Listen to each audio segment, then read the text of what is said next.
I know set the world fire. I know the song of a lady you are.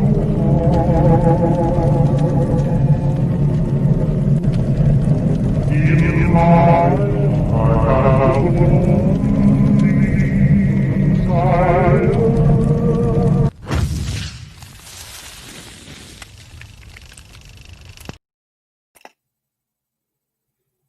Hey, what's going on, everybody? It's Doomsday again, and welcome to History 101. So, let's get a couple of people in here, and we'll get started. Let's see.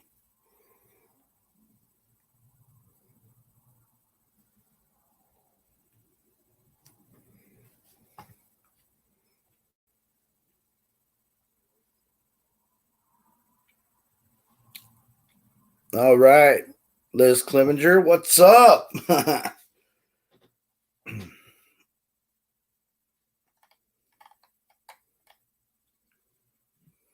So, this is part 2 of the Alamo.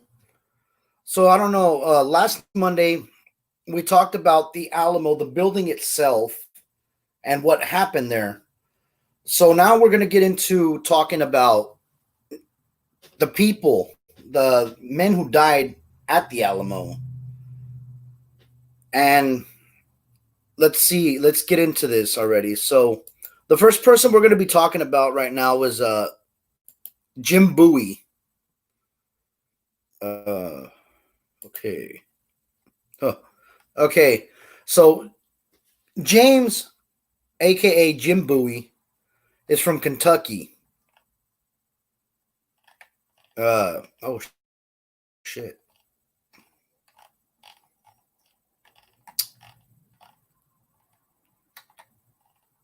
Okay.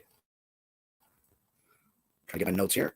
James Bowie was born near Terrapin Creek, now Spring Creek, where it crosses Bowie's Mill Road, Turnertown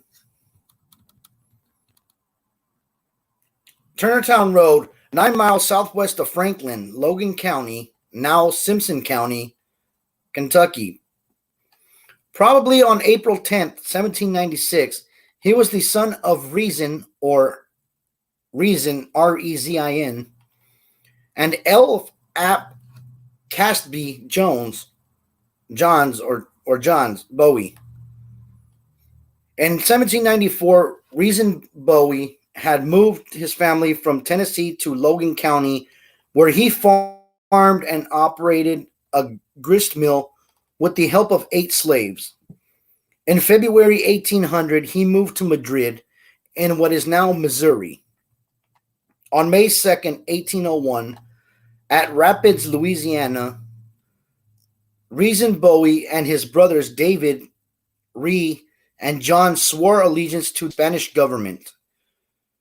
In October, the family settled on farms in what is now Catahoula Parish. There, Reason's sons, James John J., Stephen, and Reason P. Bowie, grew to manhood. The family took an active part in the community affairs, and the elder Bowie reportedly became the largest slave owner in his local, counting with 20 slaves. Okay. So, see here in the comments, okay? About 1809, the Bowie clan moved to Atacapa County in southern Louisiana. There, Reason purchased 640 acres on the Vermilion River near the mouth of the Little Bayou. He then developed a plantation near Opelias, where he grew cotton and sugarcane and raised livestock and bought and sold slaves. Reason Bowie died there around 1821. James Bowie was the ninth of 10 children born to Reason. Okay, that we covered that. He was the son of Elv Ap Casby Jones.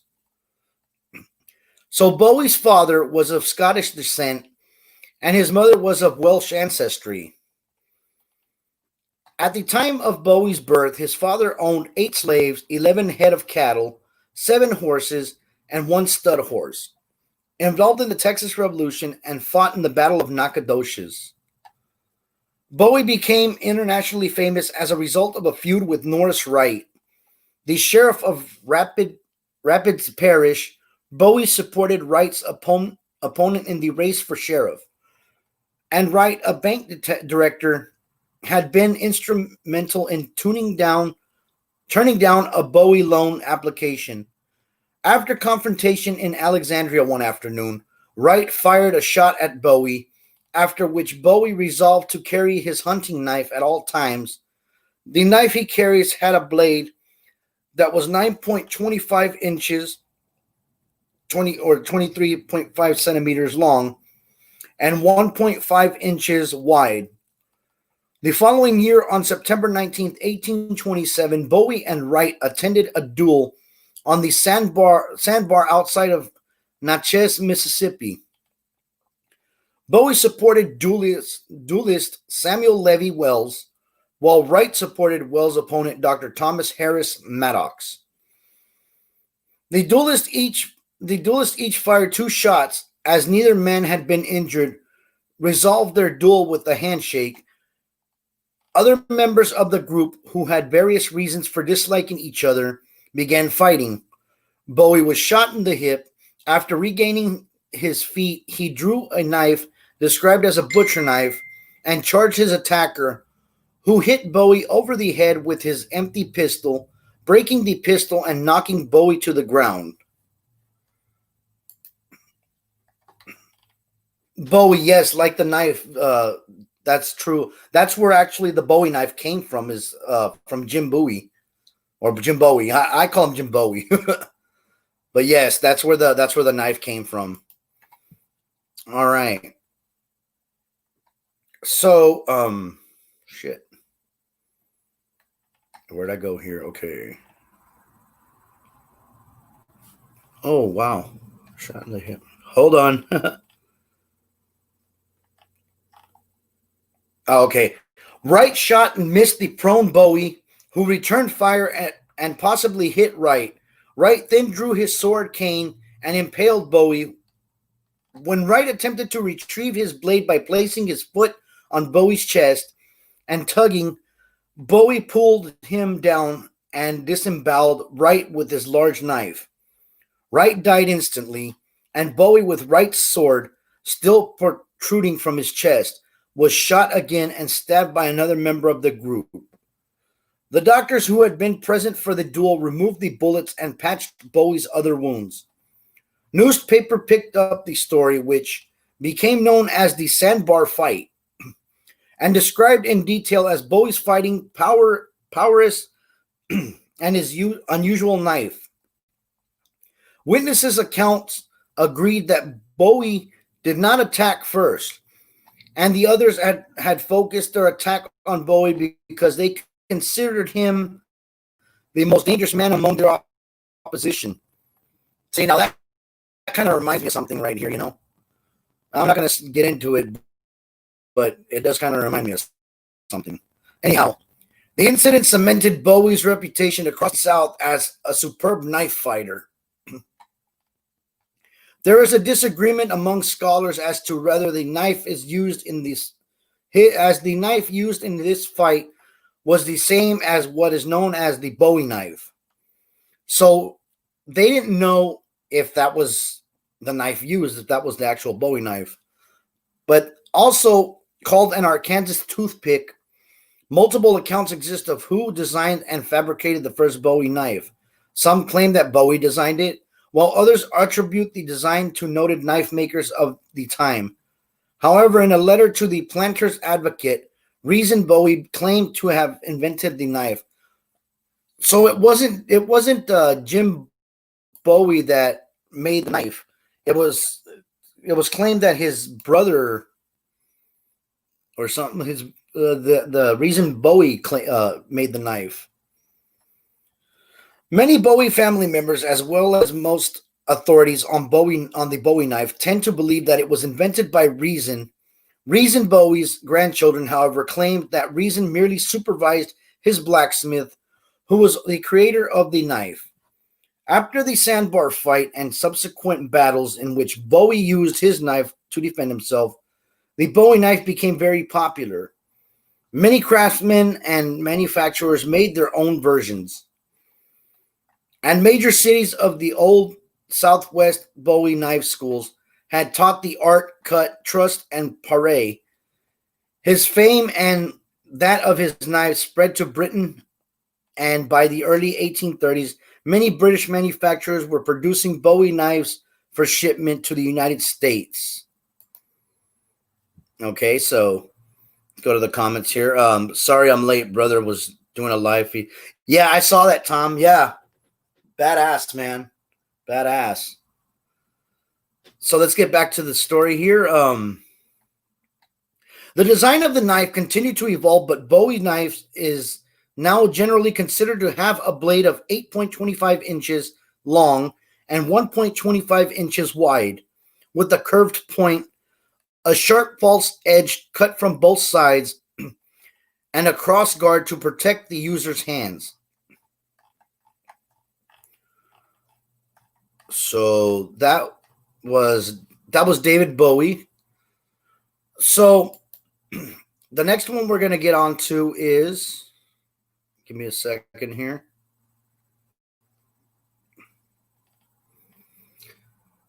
We're going to talk about William Buck Travis. Now, this guy here, William Barrett, aka Buck Travis.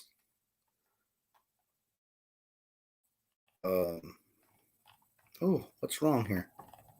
Ah.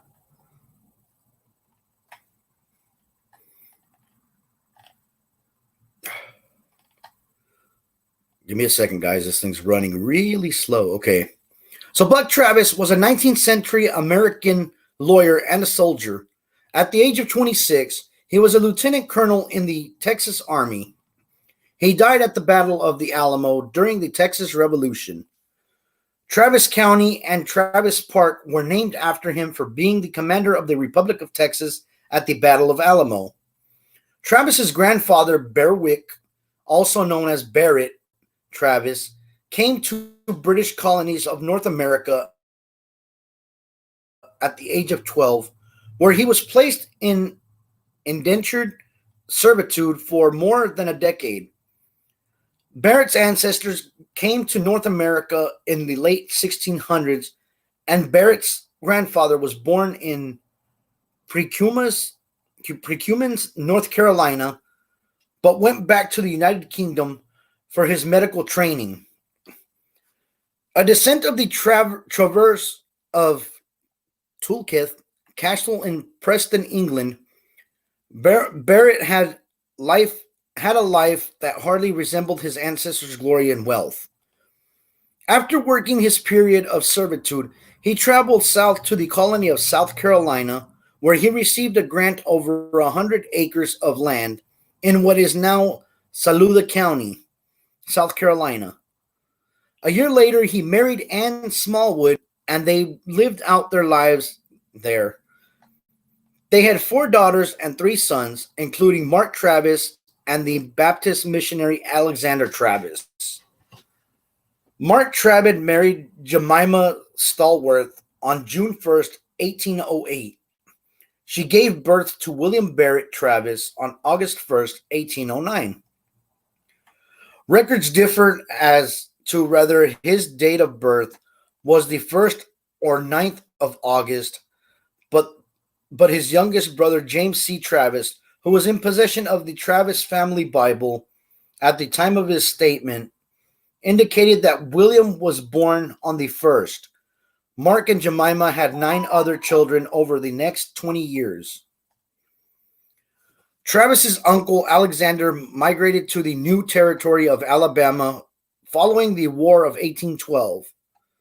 Settling in modern day Concu County, he urged his brother and family to come join him, where he said that the land was cheap and easy to acquire.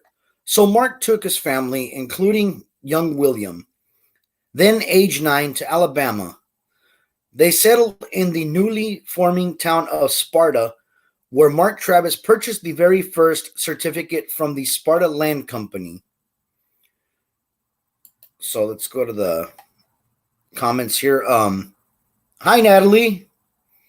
Butthead laugh long. Long. So, okay. Okay. Young Travis grew up in Sparta, and while his father tended to the farming, his uncle Alexander became prominent, organizing the Old Beulah Church amongst other churches, preaching in the neighboring counties and nearby Evergreen, Alabama, and leaving a strong influence on young Travis. During that same time, Alexander also founded the Sparta Academy and served as its superintendent. Travis received his first formal education at the Sparta Academy, studying subjects ranging from Greek to Latin to history and mathematics. After a few years, Travis moved to the academy of Professor William H. McCurdy in Claiborne, Alabama. After completing his education at the age of 18, Travis gained a position as an assistant teacher in Monroe County. The position he held for less than a year, he met student Rosanna Cato, whom he immediately felt attracted to and with whom he began a romantic relationship. In May 1831, upon his arrival in Mexican Texas, a part of the northern Mexico at the time, Travis purchased land from Stephen F. Austin, who appointed him counsel from the United States. He set up a law practice in Anahuac and helped start a militia to oppose the Mexican rule. He subsequently became a pivotal figure in the Anahuac disturbances and was imprisoned for his involvement. Travis was commissioned as a lieutenant colonel of the Legion of Cavalry and became the chief recruiting officer for the new regular Texian army. Governor Harry Smith ordered Travis to raise a company of professional soldiers to reinforce the Texians, who were then under the command of James C. Neal at the Alamo mission in San Antonio. Okay, so let's see. Tom Nally says this is Sparta.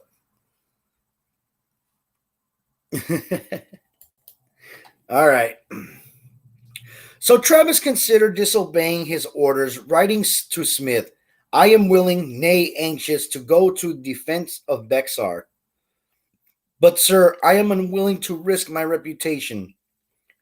By going off into the enemy's country, with such little means, so few men, and with them so badly equipped, James Bowie arrived at the Alamo with 30 men on January 19th of 1836. On February 3rd, Travis arrived in San Antonio with 18 regulars as reinforcements. A compromise was reached between Bowie and Travis for a command of the Alamo, with Bowie in command of the volunteers and Travis in command of the regulars. When Bowie's health began to fail, the compromise became irrelevant, and Travis became the official commander of the Alamo garrison. So on March 26, 1836, following a 13-day siege, Santa Anna ordered the assault on the Alamo. During the pre-dawn hours, Travis died fighting to the end, and his remains were burned along with all the other Alamo defenders. So let's go to the comments here. All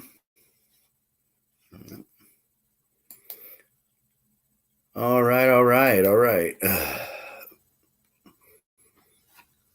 So the next person we will be talking about We talked about Travis. Now, here's a subject that I think last Monday Liz came up with it. Davy Crockett. Yes, the king of the wild frontier.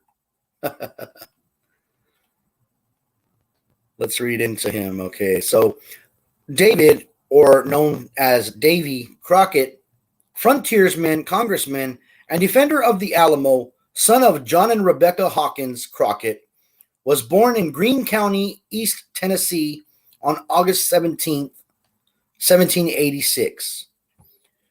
In 1798, 2 years after the Crockett's opened the tavern on the road from Knoxville to Abingdon, Virginia, John Crockett hired his son out to Jacob Seiler to help drive a herd of cattle to Rockbridge County, Virginia. Seiler tried to detain David by force after the job was completed, but the boy escaped at night by walking 7 miles in 2 hours through knee-deep snow. He eventually made his way home in late 1798 or early 1799. Soon afterwards, he started school but preferred playing hooky and ran away to escape his father's punishment. This strategic withdrawal, as Crockett called it, lasted 21 or 22 years, while he worked as a wagoner and a day laborer at odd jobs to support himself. When he returned home in 1802, he had grown so much that his family did not recognize him at first. When they did, he found that all was forgiven. Crockett reciprocated their generosity by working for about a year to discharge his father's debt, which totaled $76. Wow, that was a lot back then, I guess. So let's go to the comments here. Born on a mountaintop in Tennessee, greenest state in the land of the free, raised in the woods so he knew every tree.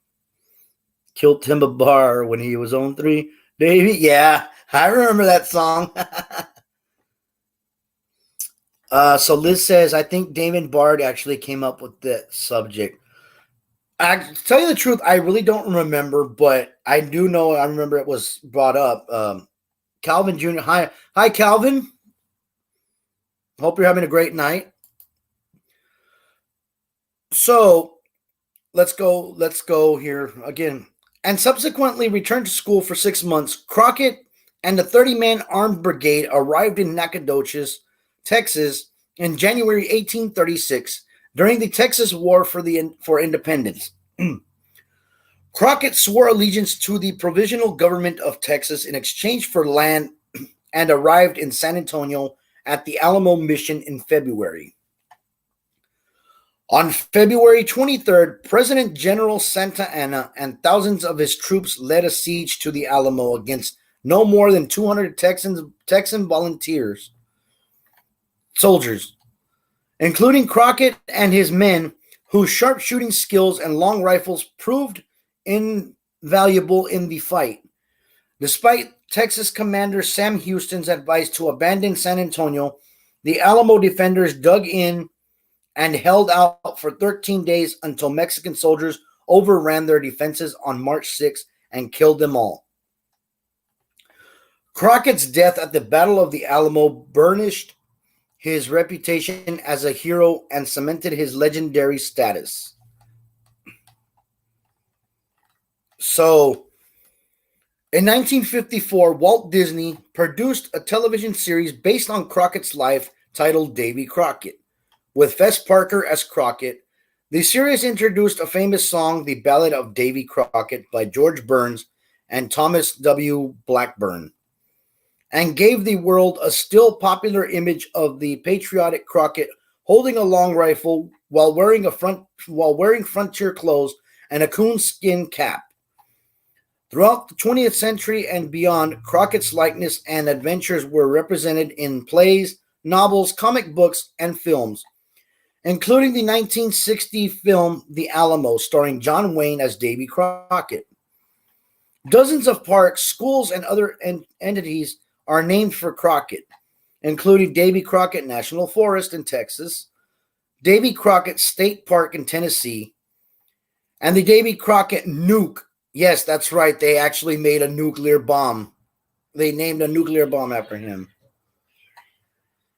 A nuclear weapon system developed by U.S. Army during the Cold War, Antonio de Paudina Maria Servino Lopez de Santa Anna. Wow, that's a long name. And Perez Lebron was a Mexican politician. His influence on post-independence Mexican politics and government in the first half of the 19th century is such that historians often refer it as the Age of Santa Anna. He was called the Man of Destiny who loomed over his time like a melodramatic Colossus, the uncrowned monarch. Santa Anna's military and political careers was a series of reversals. Wait, is this talking about Santa Anna? Oh, wow. Yeah. I don't know how this got to it, but it started talking about Santa Anna. So that's Davy Crockett right there. Actually, it started going into talking about Santa Anna, but it's I think it just came out two different things. But we're gonna go into another person here. This one is Sam Houston. Samuel Houston. So Samuel Houston. Samuel Houston was an American soldier and a politician, an important leader of the Texas Revolution. Houston served as the first and third president of the Republic of Texas and was one of the first two individuals to represent Texas in the United States Senate. He also served as the sixth governor of Tennessee and the seventh governor of Texas, the only American to be elected governor of two different states in the United States. Born in Rockbridge County, Virginia, Houston and his family migrated to Maryville, Tennessee.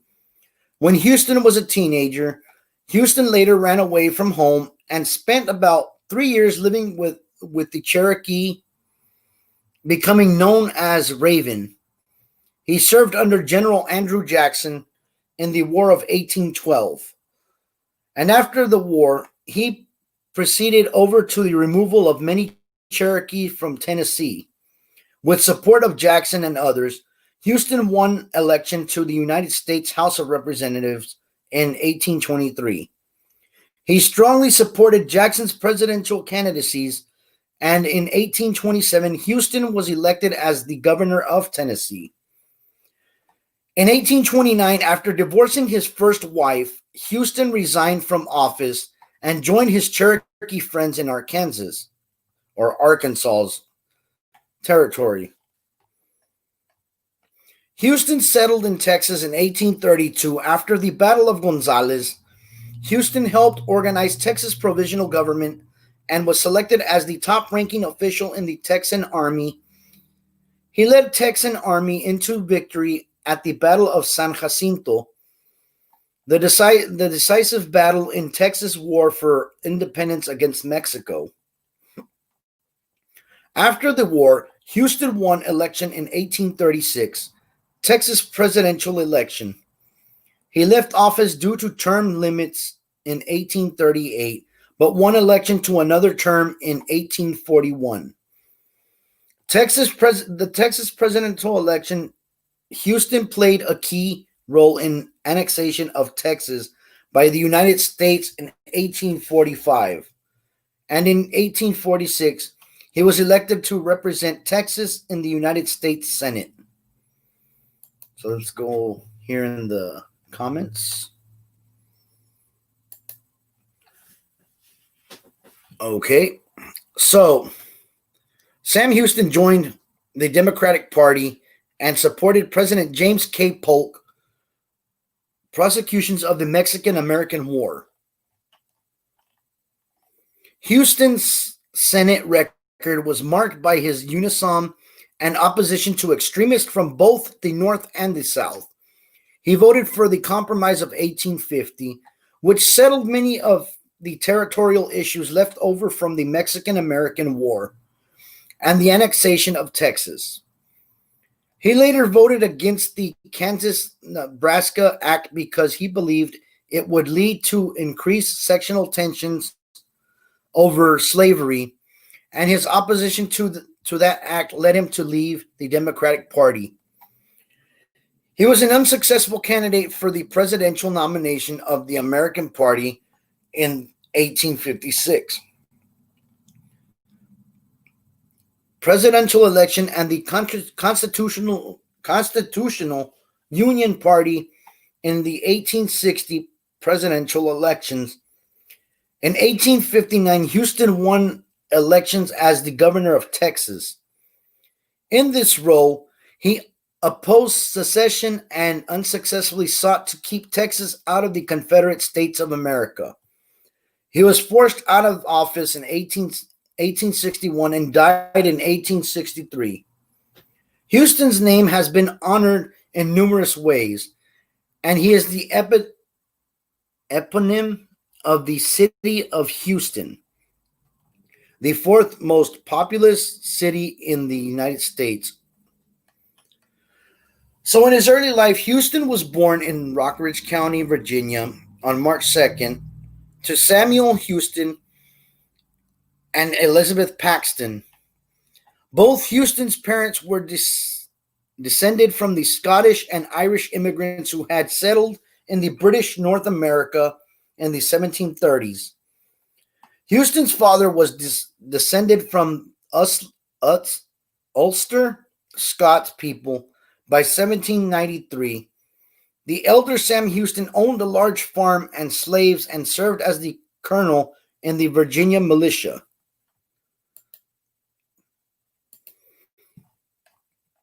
Houston's uncle, the Presbyterian Reverend Samuel Houston, was an elected member of the lost state of Franklin, then in the western frontier of North Carolina, who advocated for the passage of his proposed a Declaration of Rights or form of government on the Constitution of the Commonwealth of Franklin. At the convention was assembled in Greenville, Tennessee on November 14, 1785. Reverend Houston returned to Rockridge County, Virginia after the assembled states of Franklin Convention rejected his constitutional proposal.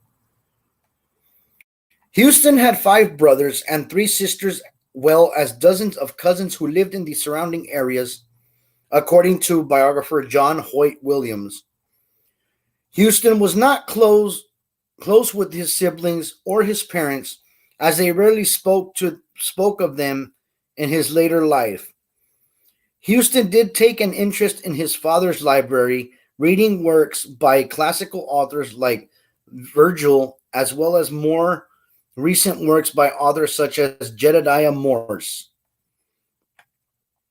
Houston's father was not a good manager and got into debt, in part because of his militia service. He planned to sell the farm and move west to Tennessee, where the land was less expensive, but he died in 1806.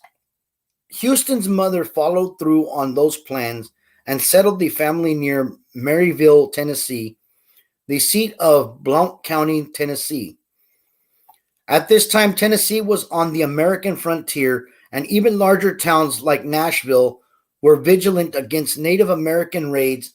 Houston disliked farming and working in the family store, and at the age of 16, he left his family to live with a Cherokee tribe led by Ahulu Degai. Uluteca. Okay, it's spelled Uluteca. Okay. Houston formed a close relationship with Uluteca and learned the Cherokee language. Becoming known as Raven, he left the tribe to return to Maryville in 1812, and he was hired at the age of 19 for a term as schoolmaster of one-room schoolhouse. Now we're gonna get into the war, the war that happened in 1812 and the aftermath. Let's go to the comments real quick. So, okay, all right. In 1812, Houston enlisted in the United States Army, which was engaged in the War of 1812 against Britain and Britain's Native American allies. He quickly impressed the commander with the 39th Infantry Regiment, Thomas Hart Benton, and by the end of 1813, Houston had risen to the rank of the third lieutenant. In early 1814, the 39th Infantry Regiment became a part of the force commanded by General Andrew Jackson, who was charged with putting an end to the raids by faction of the Muskogee. Okie from Muskogee. Muskogee tribe in the Old Southwest. Houston was wounded badly in the Battle of Horseshoe Bend. The decisive battle in the Creek War through Army doctors expected him to die of his wounds. Houston survived and convalesced, I can't spell that, in Maryville and other locations. While many other officers lost their positions after the end of the War of 1812 due to military cutbacks, Houston retained his commission with the help of Congressman John Rhee. During that time, he was promoted to the rank of second lieutenant. Now, in early 1817, Houston was assigned to a clerical position in Nashville, serving under the adjutant general for the Army's Southern Division. Later in that year, Jackson appointed Houston as a sub-agent to handle the removal of Cherokee from East Tennessee. In February 1818, he received a strong reprimand from Secretary of War John C. Calhoun after he wore a Native American dress to a meeting between Calhoun and Cherokee leaders, beginning an enmity that lasted until Calhoun's death in 1850. Angry over the incident with Calhoun and investigation into his activities, Houston resigned from the Army in 1818.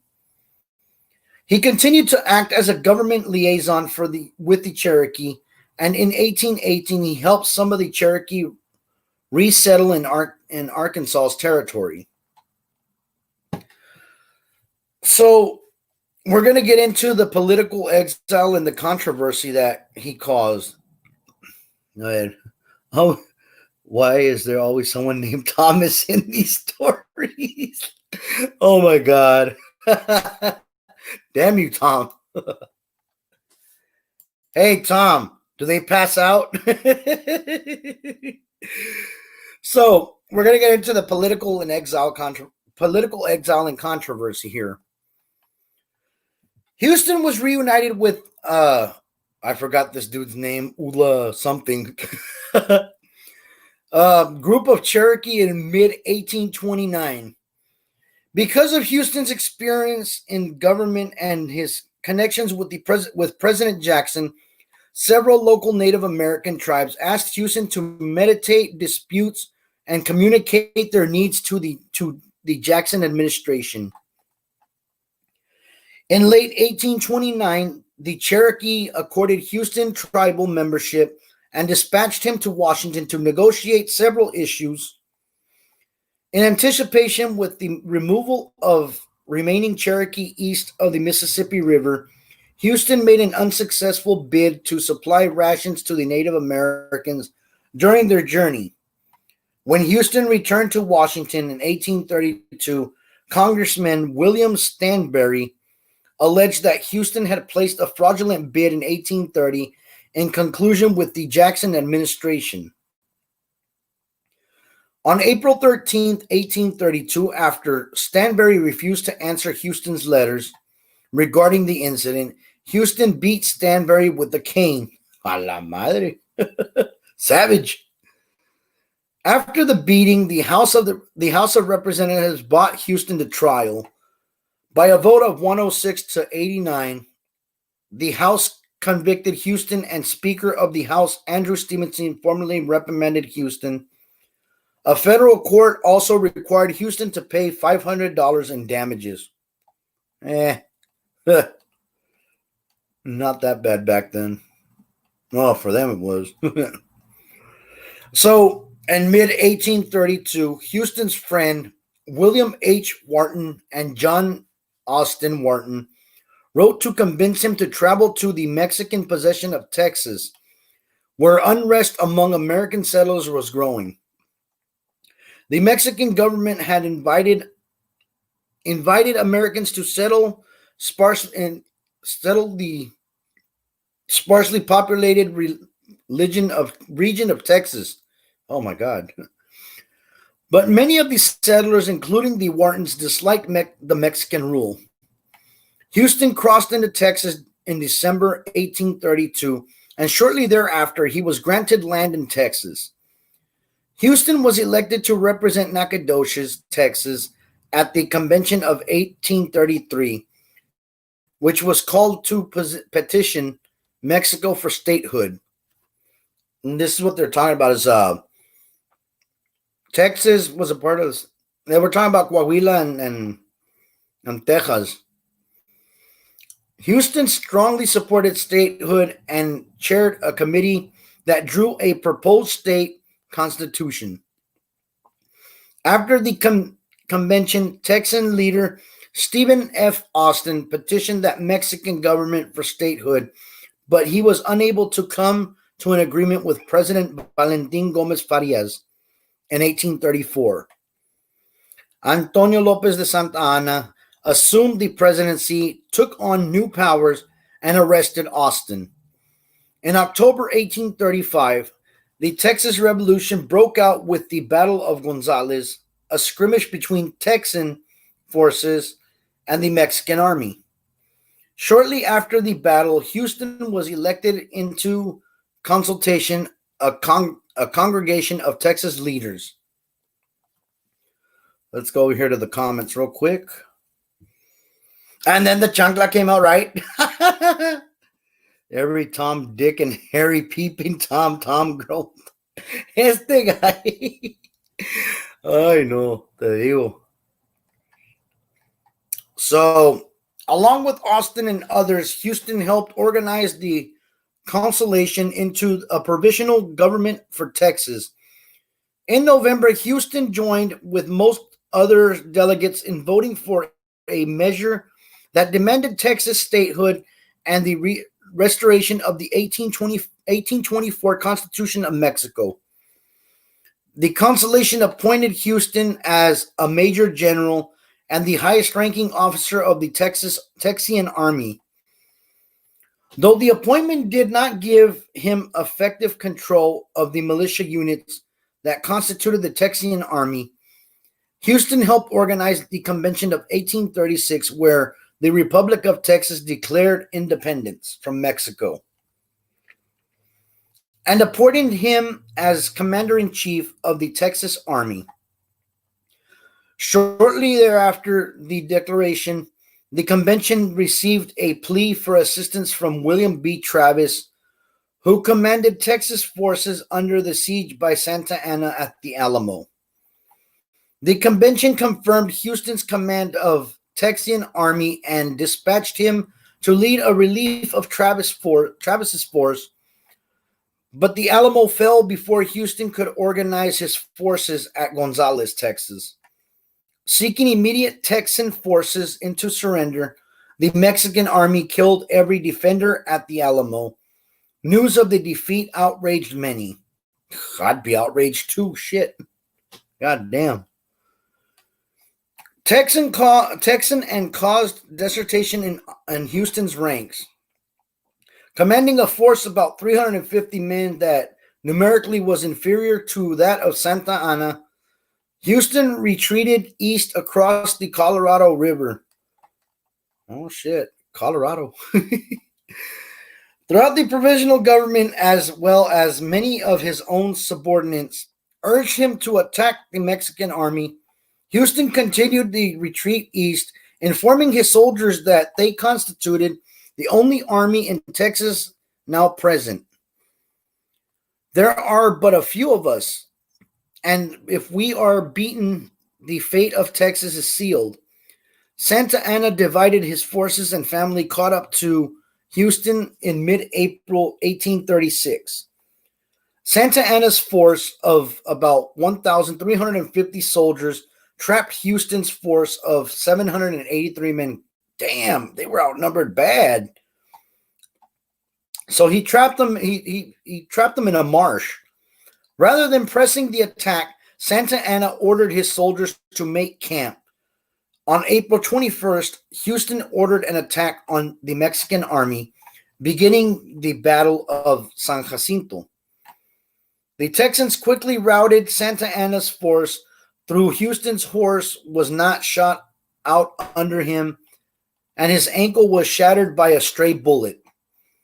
In the aftermath of the Battle of San Jacinto, a detachment of Texans captured Santa Anna. Santa Anna was forced to sign the Treaty of Velasco, granting Texas its independence. Houston stayed briefly for the negotiations, then returned to the United States for treatment of his ankle wound.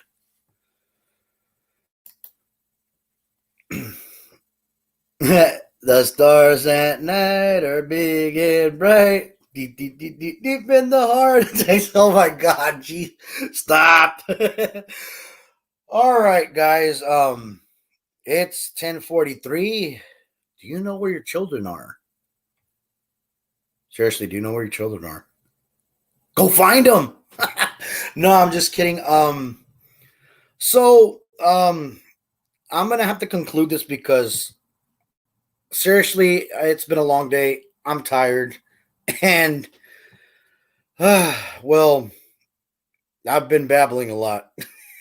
So don't forget to follow Psycho Bunny Death Cult. Don't forget to follow Psycho Bunny DC, Psycho Mantium 13, Roots Bleed Red. Go follow This Is Tom's World. Go follow Psychic Cindy. Go follow Inner Demon Records. Go follow all them guys, man. They're all a bunch of badass folk. So again, I'd like to thank everybody for joining in, and I will see you next Monday. Bye-bye.